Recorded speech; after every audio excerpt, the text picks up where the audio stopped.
어제 처음으로 10,000명대를 기록한 코로나19 신규 확진자 수가 오늘은 15,000명 안팎에 이를 것으로 보입니다. 정부는 당초 설 연휴 이후 적용할 계획이던 오미크론 대응 계획을 모레 토요일부터 전국으로 확대하기로 했습니다. 노동자가 일을 하다 숨지면 사업주나 경영 책임자 등을 처벌할 수 있도록 한 중대재해법이 오늘부터 시행됩니다. 하지만 여야 합의 과정에서 당초보다 모호하게 후퇴된 부분이 있어서 보완이 필요하다는 지적이 나오고 있습니다. 미국 중앙은행인 연방준비제도가 현 제로 금리는 동결했지만 이르면 3월 금리 인상을 시사했습니다. 뉴욕 증시는 등락을 거듭하며 혼조세를 보였습니다. 오늘 아침 서울의 기온이 영하 5도 등 어제보다 기온이 내려갔습니다. 미세먼지는 수도권에서는 보통, 충북, 전북, 영남 지역에서는 나쁨 수준이 예상됩니다.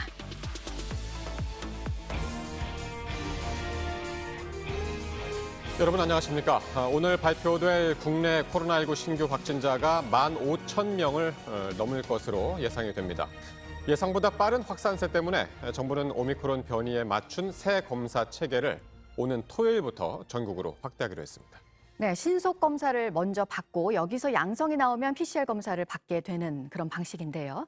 기존의 검사 체계로는 폭증하는 확진자를 모두 감당할 수 없다는 점에서 이렇게 하기로 했지만 신속 검사의 정확도가 50%라는 점에 대해서는 우려가 나오고 있습니다. 이근평 기자입니다. 어제 0시부터 밤 9시까지 양성 판정을 받은 인원은 12,410명으로 전날 같은 시간대 집계치보다 3,192명 늘었습니다. 여기에 자정까지 확진자 수를 더하면 오늘 오전 발표될 1일 신규 확진자 수는 15,000명 안팎을 기록할 가능성이 큽니다. 이틀 전 8,571명, 어제 13,012명에 이어 연일 최다 기록입니다. 일주일 전 확진자 6,601명과 비교하면 상승폭은 더욱 뚜렷합니다. 지난주 오미크론 변이가 코로나19 확진자의 절반 이상을 차지하는 우세종이 된 뒤 확산세가 걷잡을 수 없이 빨라진 겁니다. 당분간은 특히 언제 어디서든 감염되어도 이상하지 않은 위험한 시기라고 판단하고 있습니다. 확진자가 폭증함에 따라 정부는 고위험군에 초점을 맞춘 방역 체계로 신속히 전환하기로 했습니다. 어제 광주, 전남, 경기 평택과 안성 4곳에서 시작한 새 검사 체계를 29일부터 전국으로 단계적으로 확대합니다. 당초 설 연휴 이후에 확대하려 했지만 오미크론 변이의 확산세를 고려해 앞당겼습니다. 이에 따라 다음 달 2일까지는 전국 선별 진료소에서 개인이 원할 경우 PCR 검사 대신 신속 항원 검사가 가능합니다. 이후 3일부터는 신속 항원 검사에서 양성이 나와야 PCR 검사를 받을 수 있습니다. 하지만 신속 항원 검사 키트의 정확도는 50%를 밑도는 것으로 알려졌습니다. 실제 감염됐는데도 절반가량은 음성 판정을 받을 수 있다는 의미입니다. 정부는 다음 달 말 확진자 수가 5만 2천여 명에서 최대 12만 명에 이를 수 있다고 보고 있는데 숨은 전파자를 포함하면 실제 확진자 수는 이보다 더 많을 것이라는 우려가 나옵니다. JTBC 이근평입니다. 지금 들으신 것처럼 모레 토요일부터는 전국 선별진료소에서 신속검사를 받을 수 있습니다. 스스로 코 속에 면봉을 넣고 진단을 하고 20분 후면 결과를 알 수 있습니다. 이렇게 말을 하면 간단한 것 같은데 처음 접하면 난감하겠죠.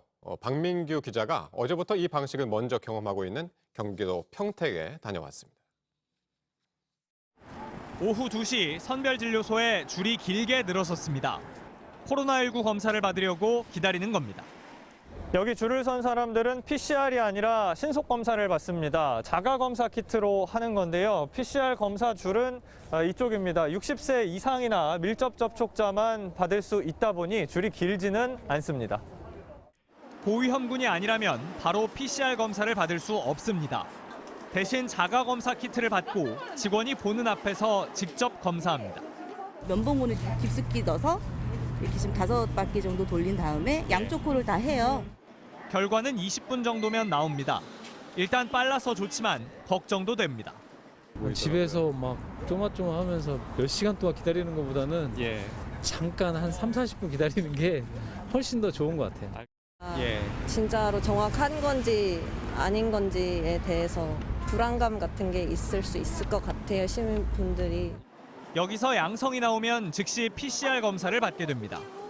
이런 신속검사는 4개 지역에서 시범 시행에 들어갔고 토요일부터는 전국으로 확대합니다. 시범 지역에서는 동네 병원들도 검사를 시작했습니다. 평택의 이 호흡기 클리닉을 포함해 전국 43곳이 참여합니다. 저희 아이가 확진자랑 동선이 겹쳐서 받게 되었어요. 한 20분 걸린 것 같아요. 검사 받은 건 10명 남짓, 모두 음성이 나와 집으로 돌아갔습니다. 검사 장소를 다른 층으로 분리해놨지만 감염 위험은 있습니다. 동선 분리가 제일 중요한데 대기실에서 같이 계신다는 자체가 일단 방역 체계상 상당히 좀 우려되는 부분이 있습니다. 검사를 받으려면 진찰료 5,000원을 내야 합니다. 유리벽 너머로 의사가 검체를 채취합니다. 자가검사와 원리는 같지만 코 속으로 더 깊이 찔러 넣습니다. 의료인이 할 때는 코 일반인들보다는 좀 더 비인두까지 깊숙하게 들어간다 이렇게 이해하시면 되고 양성으로 나왔을 때 즉시 우리가 요 PCR 검사를 실시하게 됩니다. 5분도 안 돼서 나온 결과는 한 줄, 즉 음성입니다. 필요하면 음성 확인서를 받을 수 있습니다. 이런 동네 병원 검사도 설 연휴 뒤부터는 전국에서 시행됩니다. JTBC 박민규입니다. 네, 오늘 새벽 미국 중앙은행인 연방준비제도가 정책 금리를 당분간 현 수준으로 동결하기로 했습니다. 당초 깜짝 금리 인상 가능성도 나왔지만 그대로 유지를 하기로 한 건데 다만 제롬 파월 연준 의장이 곧 금리 인상이 필요하다고 말을 해서 증시에도 충격을 줬습니다. 자세한 소식을 보도국 연결해서 들어보겠습니다. 이도성 기자, 먼저 연방준비제도 성명 내용부터 전해주시죠. 네, 연준은 이틀 동안 연방공개시장위원회, 즉 FOMC 정례회의를 마치고 성명을 냈습니다. FOMC는 매년 8번 6주마다 회의를 열어 주요 경제정책을 수립하고 의사결정을 합니다. 이번 회의를 통해 올해 첫 성명이 나왔습니다. 먼저 미 연방금리를 현재 수준으로 유지하겠다고 했습니다. 그래서 기준금리는 지금의 0.00%에서 0.25%로 그대로 유지가 됩니다. 그리고 현재 진행 중인 테이퍼링, 즉 자산 매입 축소 역시 기존 방침을 유지하기로 했습니다. 앞서 연준은 코로나19 대유행 이후 경기 부양을 위해서 큰 돈을 풀었습니다. 이게 매달 1,200억 달러, 우리 돈으로 143조가 넘는 돈을 풀어서 시장에 풀린 채권을 사들여왔지만 기존 예상대로 오는 3월 마무리하기로 했습니다. 이 당장은 금리를 올리지 않기로 한 건데 그런데 보니까 제롬 파월 연준 의장이 앞으로 적극적으로 금리를 인상할 것 같은 발언을 했군요. 네, 성명이 나온 직후 기자회견을 열었습니다. 파월 의장의 이야기 먼저 들어보시겠습니다. In light of the remarkable progress we've seen in the labor market and inflation that is well above our 2% longer run goal, the economy no longer needs sustained high levels of monetary policy support. 그동안 경제 상황을 고려해 연준이 시장에 돈을 풀었지만 이제 더 이상은 이런 정책이 필요하지 않다는 그런 의미입니다. 물가를 잡기 위해 금리를 여러 번 인상하더라도 고용 시장에는 큰 타격을 주지 않을 것이라고 분석했습니다. 물가 상승률이 이미 목표치를 넘어섰기 때문에 물가 안정을 위해 연준이 할 수 있는 모든 수단을 동원하겠다 이런 의미도 나타냈습니다. 연준이 금리 인상 시점을 구체적으로 언급한 건 아닙니다. 다만 금융계에서는 올해 3월 인상에 무게를 두고 있는 상황입니다. 그렇군요. 금리는 또 이제 증시하고도 밀접하지 않습니까? 뉴욕 주식 시장은 어떻게 반응을 했습니까? 네, 성명이 나온 직후 깜짝 금리 인상은 없다는 안도감에 뉴욕 증시는 상승세를 보였습니다. 2% 상승폭을 유지하다가 파월 의장의 기자회견 도중 내림세로 바뀌었는데요. 금리 인상 발언으로 시장의 투자 심리가 위축됐던 겁니다. 하지만 하락폭이 조금씩 줄어들면서 전날 종가 대비 다우지수는 0.38%, 스탠더드앤푸어스 500은 0.15% 하락한 채 장을 마감했고요. 나스닥은 오히려 올랐습니다. 장 마감 직전 전날 종가를 살짝 넘어서 0.02% 상승했습니다. 지금까지 아침엔 지금 JTBC 이도성입니다. 네, 오늘 나오시면 어제보다 더 춥다고 느껴지실 겁니다. 전국 대부분 지역의 아침 기온이 영하권인데요. 서울이 영하 5도, 대구 영하 2도에 머물러 있습니다. 낮 기온도 서울 4도 등 어제보다 조금 낮겠습니다. 미세먼지 농도는 수도권에서는 보통 수준으로 회복이 되겠지만 세종과 충북, 전북, 대구 경북에서는 나쁨 수준을 보이겠습니다. 내일부터 기온은 점차 더 떨어지겠고요. 설 당일인 다음 주 화요일에는 서울 등 서쪽 지방에 눈이 내릴 것으로 예보가 됐습니다. 네, 러시아가 정말 우크라이나 침공에 나서게 될지 현지에서는 전쟁에 대비하고 있는 움직임과 전쟁까지 가지는 않을 거라는 얘기가 함께 나오고 있는데요. 미국은 러시아의 안보 보장 관련 요구에 답을 했습니다. 이게 어떤 내용이고 러시아에서 어떻게 받아들이냐가 이번 사태가 어떻게 흘러갈지를 정하게 될 것으로 보입니다. 유미혜 기자입니다. 토니 블링컨 미국 국무장관은 현지 시간 26일 기자회견을 열고 러시아에 서면 답변을 했다며 이제 공은 러시아로 넘어갔다고 말했습니다. 러시아가 제기한 각종 우려에 관한 실용적인 답변을 담았다면서도 A principled and pragmatic evaluation of the concerns that Russia has raised and our own proposals for areas where we may be able to find common ground. 주요한 요구 사항에 대해서는 양보하지 않았다는 점도 분명했습니다. NATO's door is open, remains open, and that is our commitment. 그동안 러시아는 미국과 북대서양 조약기구 나토 측에 우크라이나 등 예소련 국가들이 나토에 가입하지 못하도록 요구해왔습니다. 또 러시아 인근 국가들의 나토의 공격 무기를 배치하지 말라는 문건을 전달하고 답변을 요구했습니다. 러시아는 서면 답변을 전달받았다는 것 외엔 구체적인 입장을 내놓지 않았습니다. 후속 회담이 성사되면 외교적 해결 가능성이 남겠지만 러시아가 거부할 경우엔 우크라이나 사태는 전쟁 위기로 치달을 수 있습니다. 이런 가운데 우크라이나 주재 미국 대사관은 현지 체류 자국민들에게 즉각적인 출국을 권고했습니다. 홈페이지에 올린 공지문에서 우크라이나 상황이 예측 불가능한 상태이며 예고 없이 나빠질 수 있다고 우려했습니다. 한편 러시아, 우크라이나, 프랑스, 독일 4개국 고위 당국자들이 모여 4자 회담을 연 가운데 휴전을 위한 노력을 이어가겠다는 공동 성명을 채택했다고 로이터 통신이 보도했습니다. JTBC 유미입니다. 네, 죽지 않고 일할 권리에 대해서 저희가 여러 차례 집중 보도를 해드렸었는데 오늘 중대재해처벌법이 시행이 되는 날입니다. 산업 현장에서 사망 사고가 일어나면 사업자나 CEO를 처벌할 수 있게 된 건데 하지만 책임을 져야 할 사람들이 처벌을 피할 수 있는 법에 구멍이 있습니다. 오원석 기자입니다. 2019년 4월 한 공장을 짓는 현장에서 일하다 추락해 25살의 나이로 세상을 떠난 고 김태규 씨. 현장엔 안전설비조차 없었습니다. 반도체 회사의 발주로 건설사가 하청업체를 통해 짓는 공장이었습니다. 이 사고로 현장 소장과 현장 책임자 등이 집행유예를 선고받았지만 발주처인 반도체 업체는 기소조차 되지 않았습니다. 유족들은 발주처가 공사 시간을 앞당기도록 지시한 정황 등이 있다고 주장했지만 법상 발주처에는 책임을 물을 수 없기 때문입니다. 지금 공사 기한이랑 공사 비용 다 발주처가 정하는데 왜 책임이 없는지 모르겠어요. 시행을 앞둔 중대재해처벌법에 따르면 이런 사망사고가 발생하면 사업자 또는 경영 책임자는 1년 이상 징역 또는 최대 10억 원의 벌금형에 처해질 수 있습니다. 하지만 벌써 보안입법을 요구하겠다는 목소리가 나오고 있습니다. 발주처는 여전히 처벌 대상에 빠져 있기 때문입니다. 법 초안에는 발주처가 공사 기간을 단기라고 지시하거나 위험공법을 주문할 경우 처벌하는 조항이 있었는데 국회 논의 과정에서 빠졌습니다. 빠른 통과를 위해 여야가 합의한 겁니다. 공기 단축이나 위험공법 사용이 굉장히 중요한 핵심적 요인이기 때문에 발주처를 반드시 이 법의 적용 대상으로 포함해서 또 이 법이 시행된 뒤에도 여전히 원청업체 경영자나 사업주는 처벌을 피해갈 수 있다는 지적도 나옵니다. 원청업체가 안전이나 보건 책임자를 따로 두면 CEO 대신 이들이 처벌받을 수 있다는 겁니다. 원청업체의 경영자나 사업주가 사고에 책임을 지도록 한 원래의 취지와 달리 안전보건에 관한 업무를 담당하는 사람이 책임을 질 수 있도록 모호하게 후퇴했기 때문입니다.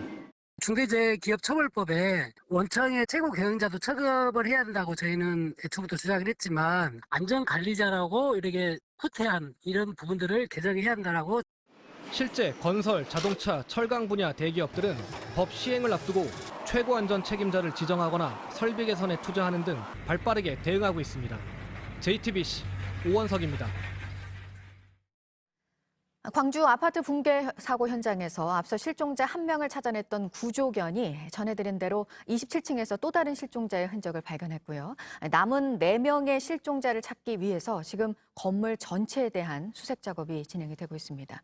흔적이 발견된 실종자에 대해서는 하지만 각종 잔해물들로 막혀 있어서 진입하기도 힘든 상황으로 전해집니다. 정진명 기자입니다. 소배기가 막혀있는 분홍색 가벽 앞에서 짓기 시작합니다. 27층 내부 탐색에 나선 지 1시간 만입니다. 구조대원이 가벽의 등산용 손도끼로 통로를 내 들어가 보니 콘크리트 판이 무너져 내린 공간이 나옵니다. 계속된 소배기의 지짐에 정밀 수색한 결과 핏자국과 작업복 등 실종자의 흔적을 찾아냈습니다. 실종자를 발견한 지점은 27층 서측 안방 위쪽입니다. 반대쪽에서는 이전에도 구조견의 반응이 있었지만 서측은 처음이었습니다. 여러 개 층이 무너져 내리면서 막혀 있었고 추가 붕괴 위험이 있어 수색이 어려웠던 곳입니다. 소배기가 석고 벽 쪽을 향해서 계속 짖는 등의 이상 반응을 계속 보였습니다.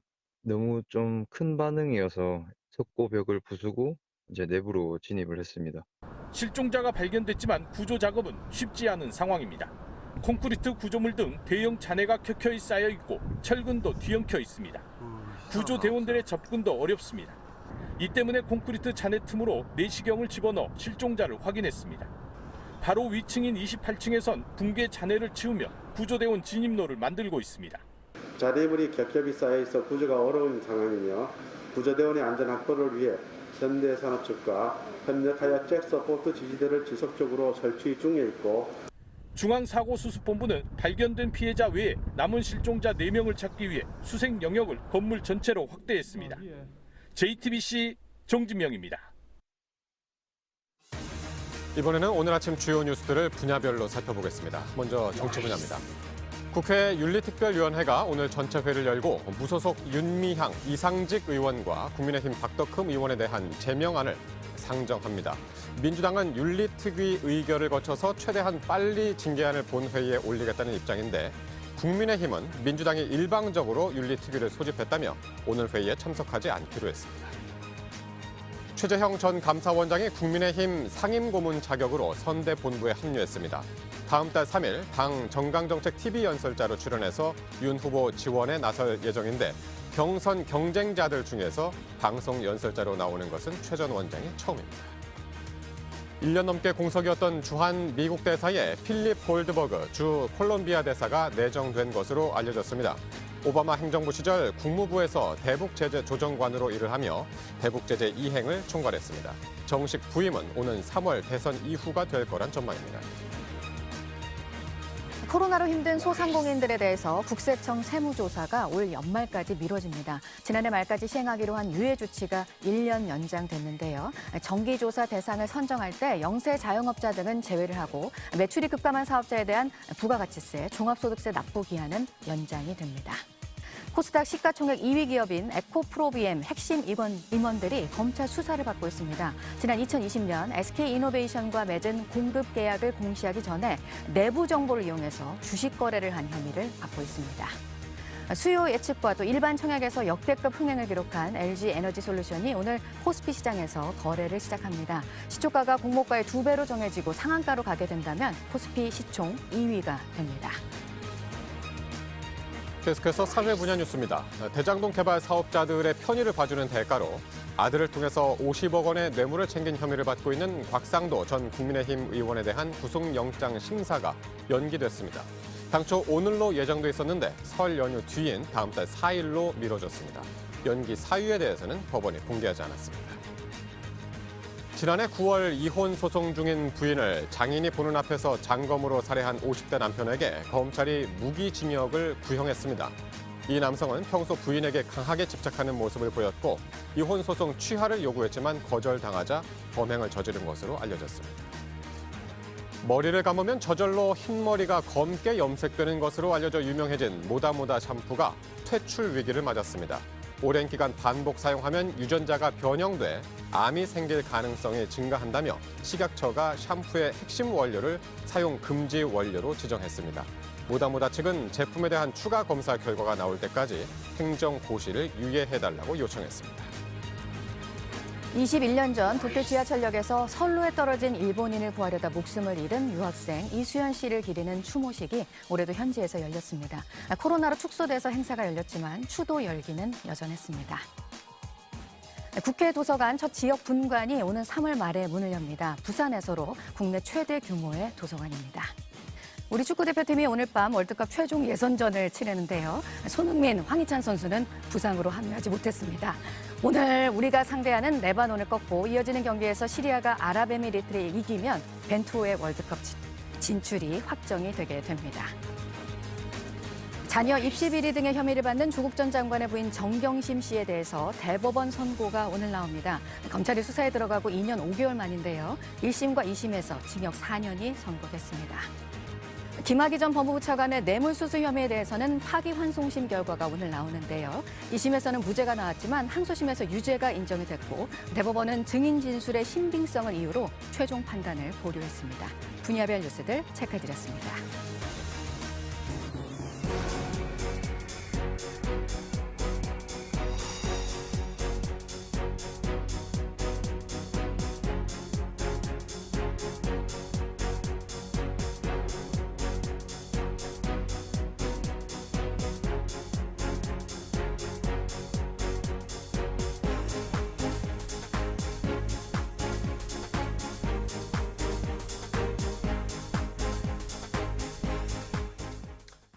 네, 이재명, 윤석열 두 후보의 양자 TV 토론이 무산됐습니다. 이를 막아달라는 안철수, 심상정 후보의 손을 법원이 들어줬습니다.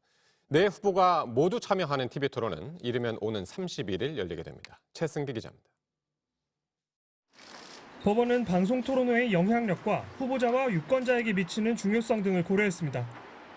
법원의 결정으로 설 연휴 기간 양자 토론을 하려던 민주당과 국민의힘 계획은 무산됐습니다. 민주당 이재명 후보는 양자 토론은 애초 국민의힘 제안이었다면서 다자 토론을 주장했습니다. 양자 토론은 저희가 원해서 한 건 아니었고 지금이라도 저는 사자 토론이든 오자 토론이든 법률이 정하는 또 우리 상식과 합리에 부합하는 방식으로. 국민의힘 윤석열 후보는 아쉬운 결정이라며 토론회는 응하겠다고 했습니다. 구정 전에 국민들께서 좀 다 함께 보실 수 있는 시간대에 양자 토론을 하기를 기대를 했는데 많이 아쉽습니다. 토론은 어떤 형식의 토론이든 간에. 국민의당 안철수 후보는 담합 정치에 대한 심판이라는 입장입니다. 한마디로 사필 규정이죠. 사실 기득권 정치의 담합 정치, 구태 정치가 국민들이 심판한 것을 법원이 발표한 것 아니겠습니까? 그래서 앞으로 사자 토론을 요구할 계획입니다. 하지만 안철수, 심상정 후보를 포함한 네 후보의 토론은 당장 성사되기는 어려울 것으로 보입니다. 각 당이 각자에게 유리한 조건을 내걸며 협상에서 공방만 주고받을 가능성이 있기 때문입니다. 실제 지상파 방송 3사는 오는 31일이나 다음 달 3일에 다자 토론회를 열자고 제안했는데 후보 간 합의가 쉽지 않을 거란 전망이 나옵니다. 한 국민의힘 관계자는 사자 토론을 하면 김동연, 허경영 후보 등도 문제 제기를 할 텐데 협의가 쉽게 되겠느냐고 말했습니다. 이런 가운데 이재명 후보는 새로운 물결 김동연 후보와 양자 토론회에 합의했다고 밝혔습니다. JTBC 최승기입니다. 성남FC 의혹 수사를 지휘해온 검사가 사표를 쓰고 검찰을 나갔습니다. 이재명 후보가 연루됐다는 의혹이 있는 사건이었는데 사직 이유가 알려지면서 큰 파장이 일었습니다. 김호수 검찰총장이 경위 파악을 지시했습니다. 박병현 기자입니다. 박하영 수원지검 성남지청 차장검사가 검찰 내부망에 사직의 글을 올린 건 지난 25일입니다. 생각했던 것에 비해 조금 일찍 떠나게 됐다며 더 근무할 다른 방도를 찾으려 노력했지만 방법이 없었다고 했습니다. 검찰 내부에선 박 차장검사와 박은정 성남지청장 사이에 갈등설이 나왔습니다.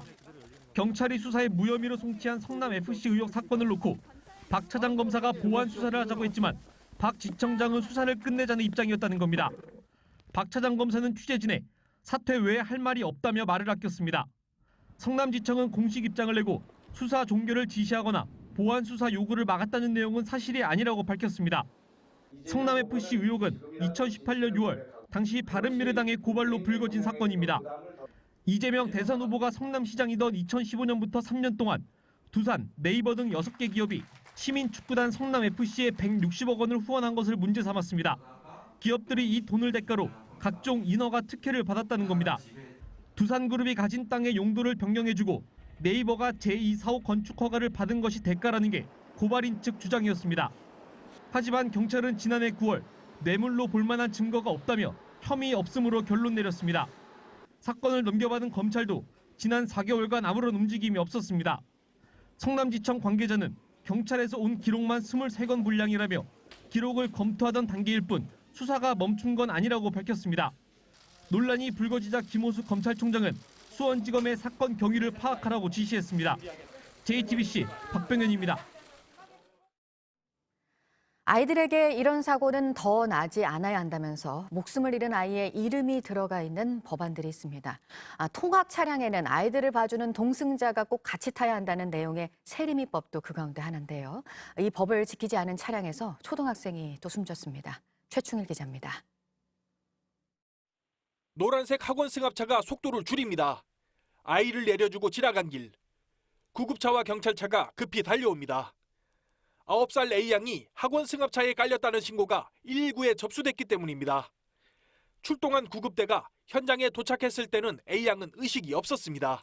동네 다 나와서 다 보셨거든? 그냥 들어는 있었어요. 난 처음 봐가지고 막. 구급대가 병원으로 A양을 옮겼지만 결국 숨졌습니다. 학원차 문에 옷이 낀 A양은 5m 정도를 끌려가던 중 차에 깔렸습니다. 문에 옷이 낄 정도 되면 내려놓고 바로 출발한 거 아니에요? 가는 거 봐야 되는데 시정이 안 돼. 학원 차들이. 그렇게 좀 문제고 아마 안쓰러워서 뭐라고 말로 표현을 못해. 경찰은 사고 당시 차량 승하차를 관리하는 동승자가 탑승하지 않은 것을 확인했습니다. 세리미법이 지켜지지 않은 겁니다. 세리미법은 2013년 충북 청주시에서 3살 김세림 양이 어린이집 통학 차량에 치여 숨진 뒤 개정된 도로교통법입니다. 2017년 1월부터 적용되고 있습니다. 경찰은 학원 관계자들을 조사하는 한편 운전자 60대 B씨를 입건해 정확한 사고 원인을 파악하고 있습니다. JTBC 최충일입니다. 밖에서 먹는 밥값에 커피값, 아이스크림 값까지 줄줄이 오르거나 인상을 앞두고 있습니다. 물가가 정말 많이 오르긴 올랐구나를 확실히 더 실감할 수 있는 품목들입니다. 장서윤 기자입니다. 오전에 카페에서 커피 한 잔, 점심으로 해장국, 오후엔 간식으로 아이스크림. 직장인들이 흔히 즐겨 먹는 것들인데 최근 먹거리 물가가 크게 뛰면서 이들의 가격도 올랐습니다. 지난해 17,900원이면 살 수 있던 커피, 해장국, 아이스크림. 다음 달부터는 이만큼 사려면 19,700원을 내야 합니다. 밥과 커피에 아이스크림 가격까지 오르자 시민들 걱정이 커졌습니다. 예전에 7, 8천 원이면 먹을 수 있는 것들이 요즘에는 10,000원 정도는 최소 이제 필요하다라고 이제 보통 이제 느끼는 것 같아요. 많이 오른다고 하면 도시락을 싸서 먹는다거나 그런 방법도 생각을. 아이스크림이라 생각하면은 약간 서민 음식인데 그나마 조금 오르면은 부담스럽지 않을까. 지난해 9,000원이던 해장국은 최근 10,000원으로 올랐습니다. 도저히 물가들이 너무 많이 오르고 자재비들이 오르니까 안 올릴 수가 없어서 한 2개월 정도 좀 전에 올려서 지금은 받고 있어요. 음료 가격도 올랐습니다. 스타벅스에 이어 투썸플레이스, 탐앤탐스 등 대형 프랜차이즈는 오늘 음료 가격을 100원에서 400원씩 올리기로 했습니다. 식사 후 즐겨 먹는 아이스크림 가격도 줄줄이 오릅니다. 하겐다즈는 다음 달부터 아이스크림 가격을 평균 8% 인상한다고 밝혔습니다. 메로나 투게더, 브라보콘 같은 상대적으로 저렴한 아이스크림 가격도 인상될 예정입니다. 빈과업계는 우유나 설탕 같은 원료 가격이 크게 오른 데다 물류비와 인건비까지 올라 어쩔 수 없다고 설명합니다. 통계청에 따르면 지난해 식료품과 비주류 음료 물가는 5.9% 올라 2011년 이후 10년 만에 가장 크게 상승했습니다. JTBC 장서윤입니다. 네, 앞서 전해드린 것처럼 미국 중앙은행이 조만간 금리 인상을 하는 것이 적절하다는 입장을 밝혔습니다. 현재로서는 금리를 현행처럼 동결을 하는데 이르면은 3월 금리 인상이 있을 가능성도 시사를 해서 말이죠. 그 관련 얘기들을 한번 들어보도록 하겠습니다. 서지용 상명대 교수 나오셨습니다. 어서 오십시오. 안녕하세요. 예, 뭐 깜짝 금리 인상 발표는 없었습니다. 그런데 명확하게 언제 올리겠다라는 얘기는 안 했는데 3월 인상이 유력하다 이런 해석들이 나오네요. 예, 그렇습니다. 이제 당초 예상대로 1월 금리 인상은 안 하는 걸로 결정됐고요. 0에서 0.25% 연방 기준금리 유지가 됐고요. 네. 근데 이제 주목할 거는 지금 말씀하신 대로 그럼 기준금리 언제 인상되는지 그게 사실 관건이었거든요. 연준 의장의 말을 빌리자면 지금 최근에 인플레이션이 2%를 넘고 있고 네. 그다음에 노동시장의 강세를 보이기 때문에 향후에 연방기금리의 목표를 올리는 게 적절하다는 표현을 했어요. 네. 근데 여기서 이제 곧이라는 수은이라는 영어 표현을 예. 했거든요. 그러니까 제가 생각할 때 올해 FOMC 회의가 1월, 3월, 5월, 6월, 7월, 9월, 11월, 12월 이렇게 8번이 있거든요. 네. 곧이라는 것을 추정해 봤을 때 아마 3월 정도가 되지 않을까 생각이 되고요. 특히 이제 3월 같은 경우는 향후의 금리의 어떤 방향성이나 우리가 예측 가능한 지표를 시사해주는 점도표가 나오는 그런 시점이거든요. 네. 3월이 되지 않을까 생각을 해서 일단 기준금리는 3월로 인상하는 걸로 이렇게 언론이나 시장에서 평가하고 있습니다. 예.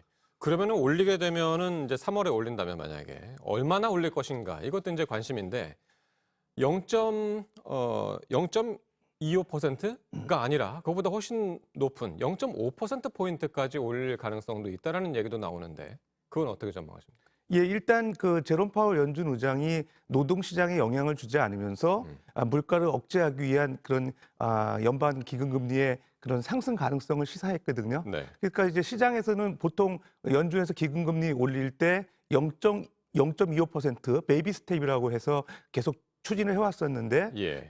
그동안에 이제 물가가 너무 많이 올랐다는 점을 통해서 봤을 때는 0.5%포인트도 올릴 수 있다 이렇게 전망을 하고 있어요. 근데 저는 예. 개인적으로 봤을 때 올해 FOMC 회의가 8번이나 지금 요번 포함해서 8번이나 지금 예정이 돼 있고요. 네. 그리고 앞으로 이제 또 연준에서 계속 물가 상승이라든지 노동 시장을 파악하면서 계속 금리를 올릴 기회가 많기 때문에 예. 3월 달에 갑자기 0.5%포인트를 인상하면서 시장에 충격을 주지는 않을 것 같습니다. 그래서 네. 예상되는 0.25%고요. 예. 그다음에 또 중요한 시사점 하나 제시한 게 연준 의장이 이제 양적 긴축에 대해서 성명서에 포함을 시켰어요. 네. 당초 QT라고 하는 양적 긴축이 언제 시도가 될지 어느 정도 규모일지는 밝히지 않았는데 예. 최근에 이제 물가 상승이 지금 연준이 주목하는 PCE 지수, 근원 PCE 지수가 0.47% 정도 되거든요. 네. 죄송합니다. 지금 연준이 볼 때 4.47% 정도 되거든요. 네. 그러니까 실질적으로 28일 날 지금 근원 PCE 지수가 나오는데 그걸 보기 전에 아마 연준 의원들이 내용을 알고 있을 것 같습니다. 그래서 전적으로 보면은 PCE 지수는 뭡니까? 그러니까 퍼스널 컨섬션 익스펜디처 지수라고 그래서요. 네. 미국 노동부에서 발표하는 소비자 물가 상승률 같은 경우는 지난해 7%였는데 네.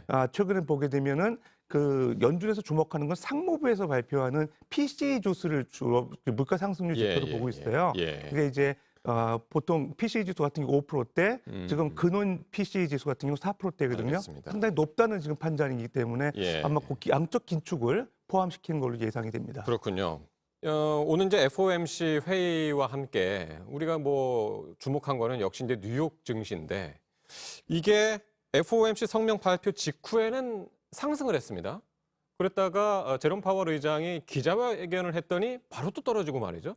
이건 어떻게 해석을 해야 됩니까? 그러니까 지금 FOMC 직후에 뉴욕 천대 지수가 소폭 오르고 있었어요. 네. 근데 사실은 그 이유는 이제 1월 달에 금리가 일단 동결이 됐고 구체적인 어떤 양적 긴축에 대한 구체적인 내용들이 밝혀지지 않았기 때문에 네. 약간 비둘기적인 어떤 발언 결과가 아니냐 이렇게 좀 긍정적으로 시장에서 평가해서 네. 시장에서 오르고 있었던 것 같습니다. 예. 그러다가 이제 연준 의장이 바로 기자회견 직후에 이런 매크화적인 발언, 아직 금리 예. 인상 충분히 올려야 될 가능성이 있고 예. 그다음에 올리는 게 곧 좀 적절하다. 예. 그다음에 양적 긴축도 금리 인상이 시작된 이후에 진행할 걸로 예상된다. 이런 식으로 언급을 하면서 예. 시장에서 이제 매파적인 발언으로 인식을 하지 않았나 생각이 돼서 예. 3대 지수 모두 이제 소폭 하락하는 걸로 이제 반락한 걸로 항상 나타났습니다. 보면은 이렇게 이제 회의가 있은 직후에 나오는 성명은 약간 그 회의에서 진짜 있었던 내용보다 약간 이제 누그러진 상태에서 발표가 되는 것 같고 이후에 진짜로 발표할 때는 약간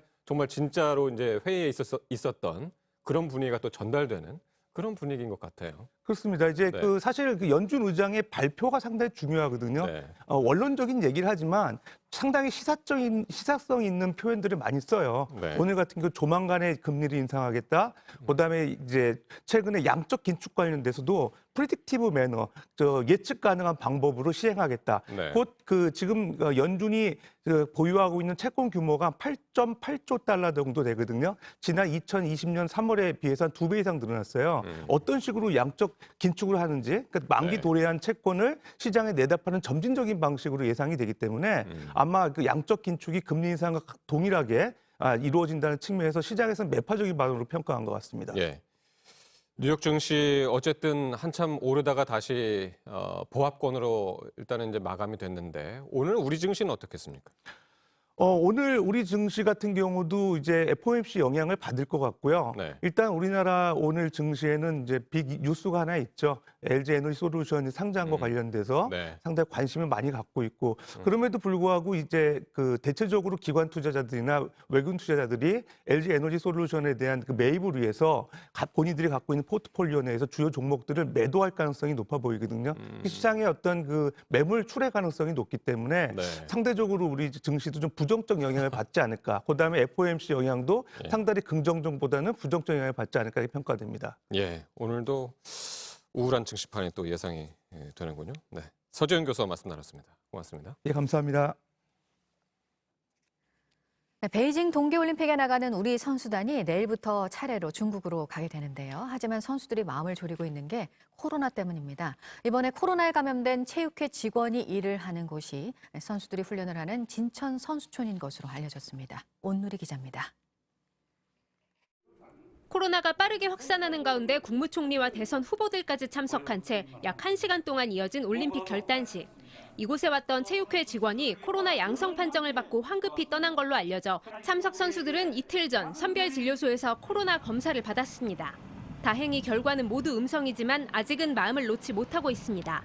확진된 체육회 직원이 쇼트트랙과 컬링을 비롯한 대표 선수들이 훈련하는 진천 선수촌에서 근무하는 걸로 알려진 까닭입니다. 때문에 이곳에서 근무하는 체육회 직원들도 모두 코로나 검사를 받았습니다. 올림픽을 코앞에 두고 같은 곳에서 생활하던 직원의 확진 소식이 들려오자 선수들은 불안감을 떨치지 못하고 있습니다. 실제로 어제 러시아 피겨 국가대표인 미하일 콜랴다가 코로나에 확진돼 출전을 포기하는 일도 벌어졌습니다. 이런 가운데 올림픽 개막을 9일 앞둔 베이징은 방역을 더욱 조이고 있습니다. 최근엔 베이징 공항에 입국한 선수단에 이어 봉쇄된 버블에서 생활하던 선수단 1명의 확진도 이어졌습니다. 때문에 인권 침해란 비판 속에 중단됐던 코로나19 항문 검사까지 재개한 상황인데 올림픽 버블 안에선 희한한 방역도 논란입니다. 대회 방역 수칙에 따르면 포옹과 악수, 하이파이브 같은 신체 접촉은 엄격히 금지하고 있지만 베이징 조직위가 올림픽 참가자들에게 피임기구를 제공하기로 한 겁니다. 지난해 도쿄올림픽 때도 총 15만 개의 피임기구가 선수촌 곳곳에 전달됐는데 당시 조직위는 사용하지 말고 집으로 가져가라고 당부했습니다. JTBC 온누리입니다. 네, 오늘 전국이 대체로 흐린 가운데 어제보다 기온이 내려가겠습니다. 낮 기온은 서울 4도를 비롯해서 전국에서 어제보다 1에서 3도 정도 낮겠습니다. 강원 북부 동해안에는 낮부터 빗방울이 떨어지거나 눈발이 날리겠고요. 미세먼지 농도는 세종과 충북, 전북, 대구, 경북에서 나쁨 수준이 예상됩니다. 내일부터 기온은 더 내려갑니다. 설날인 다음 주 화요일에는 서쪽 지방에 눈이 내릴 것으로 예보가 나왔습니다. 이상으로 JTBC 뉴스 아침엔 목요일 순서를 마치겠습니다. 건강한 하루 보내시기 바랍니다. 고맙습니다.